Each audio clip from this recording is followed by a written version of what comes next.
अयान अपने छोटे से घर की टूटी हुई सीढ़ियों पर खामोशी से बैठा था। सामने आसमान नारंगी रंग में ढल रहा था।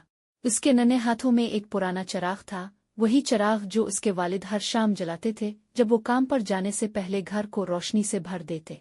मगर आज वो चिराग बुझा हुआ था, बिल्कुल अयान के दिल की तरह। पिछली सर्दियों में इसके वालिद दुनिया से रुखसत हो गए थे और अब वो और उसकी माँ गाँव में अकेले रह गए थे।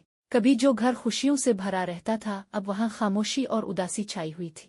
इसकी माँ फातिमा एक पुरानी मध्यम लालटेन की रोशनी में कपड़े सीती जा रही थी। रात गए तक इसकी उंगलियां सुई की चुभन से जख्मी हो जाती, मगर उसके हाथ रुकते नहीं थे।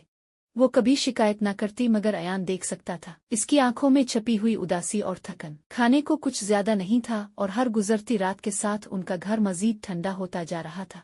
गुर्बत ने उनकी जिंदगी को मुश्किल बना दिया था, मगर फातिमा हिम्मत नहीं हार रही थी। एक दिन अयान ने सुना कि गांव में एक मेला लगने वाला है, जहां लोग अपने हाथ से बनी हुई चीजें फरोख्त करते हैं। इसके दिल में एक उम्मीद जागी, अगर मैं भी कुछ बेचूं तो शायद माँ की मदद कर सकूं, इसने खुद से कहा। मगर उसके पास बेचने के लिए कुछ भी नहीं था। तभी उसकी नजर अपने पुराने चिराग पर पड़ी। अगर मैं इसे साफ करके खूबसूरत रंगों से सजा दूं, शायद कोई इसे खरीद ले, इसने जोश से सोचा। अयान ने पूरी रात चिराग को चमकाने में लगा दी। इसने इस पर सुनहरी नक्शो निगार बनाए और एहतियात से इसके शीशे को चमकाया। इसके नन्हे हाथ थोड़े कांप रहे थे, मगर उसके दिल में अज़्म की रोशनी थी। सुबह होते ही चिराग जादुई लगने लगा।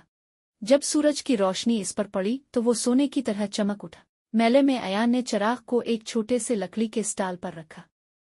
लोग गुजरते इसे देखते और उसकी खूबसूरती की तारीफ करते, मगर अभी तक कोई खरीदार नहीं आया था। फिर एक मेहरबान बूढ़ा शख्स रुक। इसने चिराग को गौर से देखा और मुस्करा कर पूछा, ये तुमने बनाया है बेटा? अयान ने शर्माते हुए सर हिलाया। बूढ़े ने खुशी से चंद सके इसकी हथेली पर रख दिए और कहा, ये खास है, ये मेरे घर को रोशनी देगा।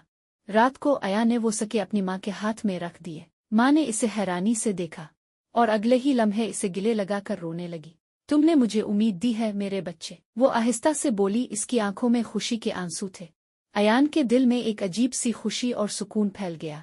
आज इसे एहसास हुआ कि एक छोटी सी रोशनी भी सबसे गहरा अंधेरा दूर कर सकती है।